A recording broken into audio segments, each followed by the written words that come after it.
naša Sunčica Maksimović je Sunčica. Znamo šta je do vozača i šta je do pešaka. Šta je ono što treba da urade nadležni? Mi se trenutno nalazimo na raskrsnici ulice Kralja Petra, Dubrovačke i Cara Dušana.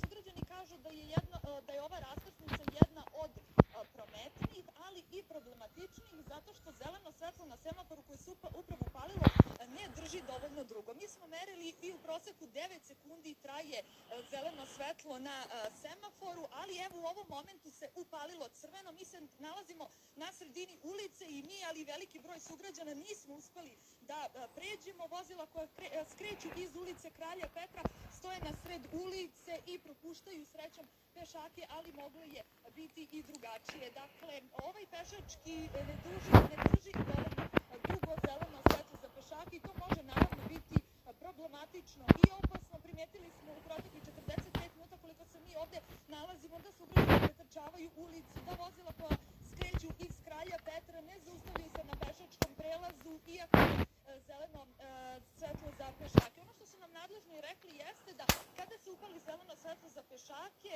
oni su dužni, moraju da pređu ulicu, nisu u prekršaju, čak i ako se svetlo promeni i postane crveno, ne moraju da trče, ali bi svakako trebalo brže da pređu preko ulice. Zbog crne statistike koja pokazuje da se svakoga dana u Beogradu povredi bar 3 pešaka u saobraćajnim udesima, a da svake nedelje pogine bar 1 pešak u Beogradu, pokrenuta je i kampanja Zaštitimo pešake koju organizuje Sekretarijat za saobraćaj grada Beograda. Mi ćemo se sada vratiti i nazad da vidimo da li ćemo možda biti brži ovaj put.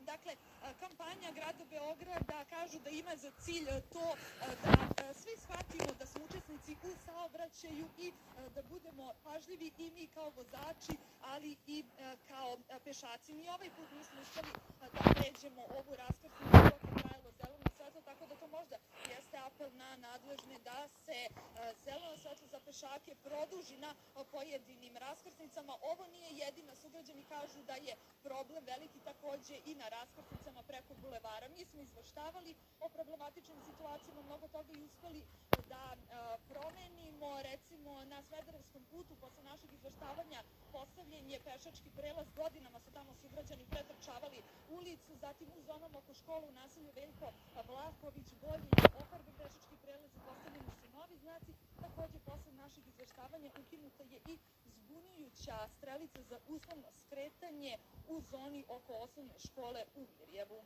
Slađo? Hvala ti, Sunčice. Dakle, još jednom skrećemo pažnju nadležnima. Videli ste, ovo jeste samo jedan od semafora, treba produžiti zeleno svetlo za pešake. Evo šta gledate još u današnjim hronicama.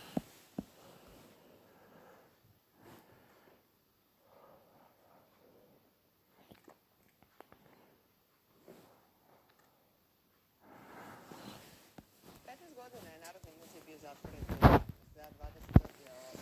juni, najavljeno je svečano otvaranje. Trenutno se snima i spot kojim će naš obnovljeni Narodni muzej biti predstavljen u svetu. Sunčica je tamo. Sunčica, o kakvom je spotu reči?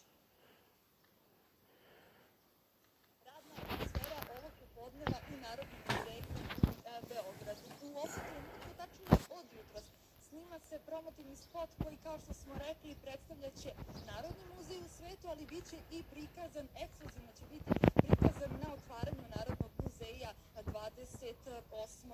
juna. Glavni protagonista ovog spota je proslavljena baletska zvezda Sergej Polunin, koji je naveo da mu je velika čast i zadovoljstvo što je ponovo u Beogradu. Da podsjetimo, on ima srpsko državljanstvo i naveo je da će ovaj spot na najbolji mogući način predstaviti Narodni muzej. Kada bude otvoren 28. juna imaće stalnu postavku na čak 5000 metara kvadratnih. Postavka će obuhvatiti široko razdoblje od paleolitskog doba pa sve do 20. veka. Dakle, u Narodnom muzeju u ovom trenutku su kulise spota, snimanje je u toku i 28. juna on će biti ekskluzivno prikazan na otvaranju posle čak 15 godina koliko Narodni muzej nije radio.